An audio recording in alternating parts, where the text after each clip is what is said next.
Boa tarde, galera, tudo bem? Daniel Brown falando, mais um vídeo aqui do canal Brown Fogo. Peço desculpas, cara, eu fiquei devendo pra vocês aí realmente um conteúdo,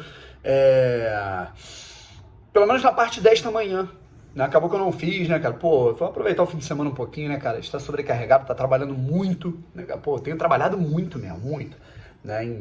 Nos 5 canais aí diferentes que eu tenho, nos acordos que eu tenho aí com as situações aí de comentário, né, de jornalismo, enfim. E aí, pô, quis ficar off um pouquinho, tomar um negocinho no sábado, e aí, pô, meio doidão, não podia fazer o vídeo aqui pra vocês. Mas o negócio é o seguinte, eu tô gravando aqui, são quase 3h30, 4 da tarde tem Vasco e Náutico, eu acho que é muito interessante a gente ficar ligado nesse jogo.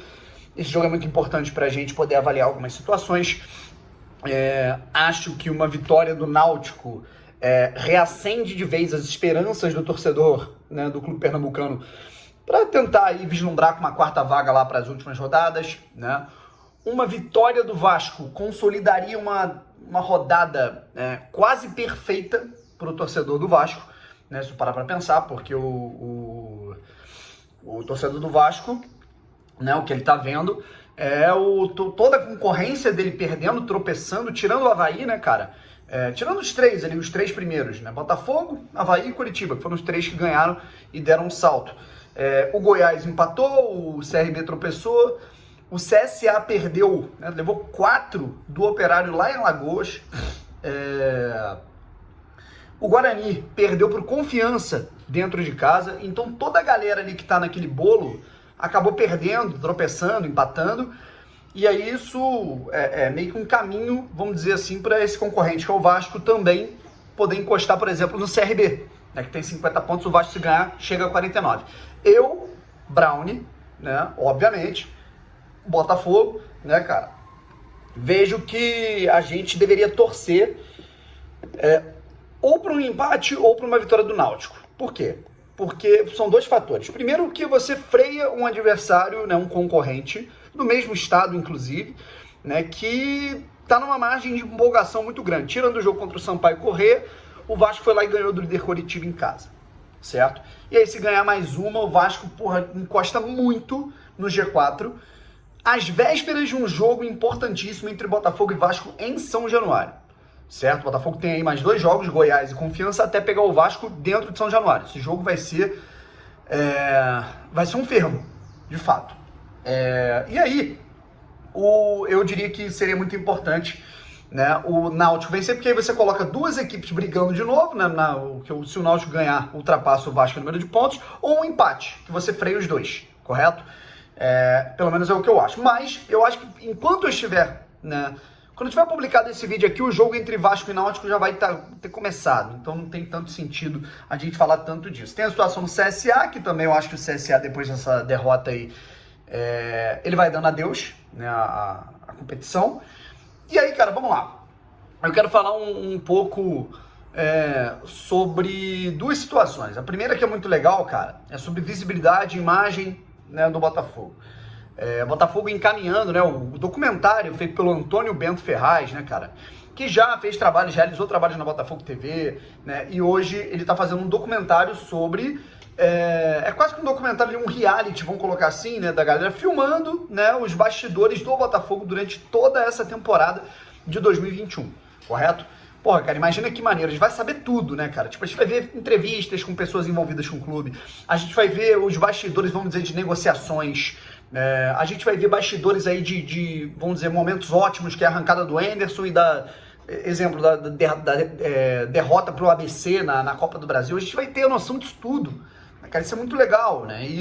E se Deus quiser, a gente vai ter essa concretização, cara, com uma imagem do Botafogo, isso que é o mais importante.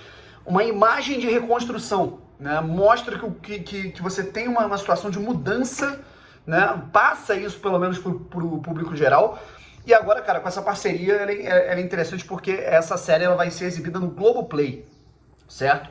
No Globoplay, Sport TV e tudo mais, e aí você vai poder ver essa série, né, que eu particularmente não sei ainda quando ela vai sair, deve sair lá em 2022, e a gente também vai ter a exibição em 22 países diferentes, certo? Então isso é muito legal, porque aí muita gente pode se basear e ver que é uma situação, até é uma série com um perfilzão do que aconteceu lá do Sunderland, né? A mesma pegada, né, cara? Eu acho isso muito interessante, porque isso é uma coisa que ajuda a mudar a imagem do Botafogo.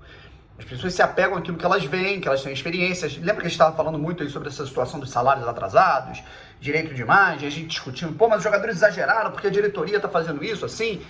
E não importa, quando a imagem do clube não passa a credibilidade, nem os jogadores vão falar, putz, cara, aqui tem a fama de atrasar e agora tá atrasando, então a gente tem que fazer alguma coisa pra gente ver esse dinheiro. Então a visibilidade, a mudança de imagem, né? Quando você bate o olho numa coisa e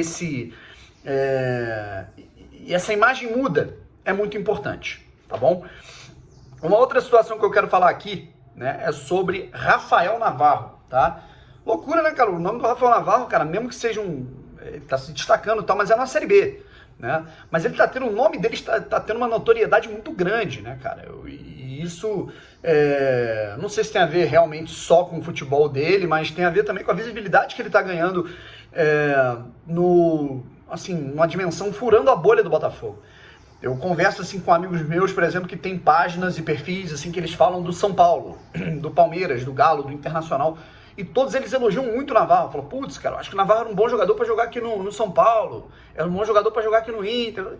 Então, né, não que isso seja o ideal para ele, né? Eu ainda acho que o ideal para ele fica no Botafogo, né? Mas são clubes que hoje têm um poder aquisitivo maior do que o Botafogo nesse momento, certo? E o Rafael Navarro, cara, ele teve uma matéria específica sobre ele no jornal AS da Espanha, né? Falando sobre a boa mobilidade dele, que ele é um cara com muitas assistências, voluntarioso, marca muitos gols, é o cara com mais participações na Série B do Campeonato Brasileiro a gol.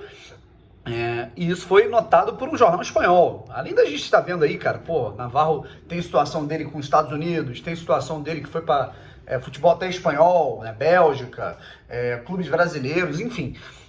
A gente vê que ele está realmente ganhando uma boa notoriedade pelo futebol que ele está apresentando. Pô, Brown, então o fato dele estar jogando, ele está sendo veiculado na Espanha, significa que ele vai para um clube espanhol? Não necessariamente, né? O que eu acho que ele está ganhando notoriedade, né? Esses perfis, né, gostam muito de analisar promessas de jogadores assim que podem, né, tem grau de evolução no futebol brasileiro, e a gente está vendo isso por parte de um jornal que tem uma boa repercussão, né, dentro da área esportiva lá na Espanha, certo, rapaziada? Então, por isso que é muito importante a gente dar o espaço para jogadores que realmente vão produzir, vão querer produzir, e que são... Tudo bem que ele veio do Atlético Goianiense, da base do Atlético Goianiense, mas ele é um cara que ele, na cabeça de todo mundo, ele foi revelado no Botafogo, que ele veio do Sub-20 do Botafogo, certo? O Botafogo consolidou o cara profissionalmente nessa transição, isso não tenha dúvida. Por isso que é muito importante, por isso que lá atrás eu ficava dando chilique, a galera ficava puta, mas eu ficava dando chilique, porque o Chamusca demorou pra caramba, ele foi colocar o Navarro só na Série B como titular, né? Ele ficou jogando o Campeonato Carioca inteiro com o Babi, que era um descompromissado, um sujeito que não queria nada com o Botafogo, era um cara que não queria porra nenhuma com o clube, queria ir embora, e o Navarro precisava de rodagem de sequência para poder encorpar o seu futebol, certo? Então por isso que eu ficava puto lá atrás com o Chamusca, e hoje eu vejo que eu tenho razão, né? Olha a temporada que o Rafael Navarro tá fazendo. Então é isso, gente. Beijo, um abraço, e vamos ficar ligados nesse jogo Vasco e Náutico aí. Quando eu voltar para casa à noite, a gente troca uma ideia, mais um vídeo aqui pra gente trocar uma ideia sobre todos esses parâmetros aí, tudo que vai acontecer nessa rodada já, projetando, claro, Botafogo e Goiás. Valeu? Fui!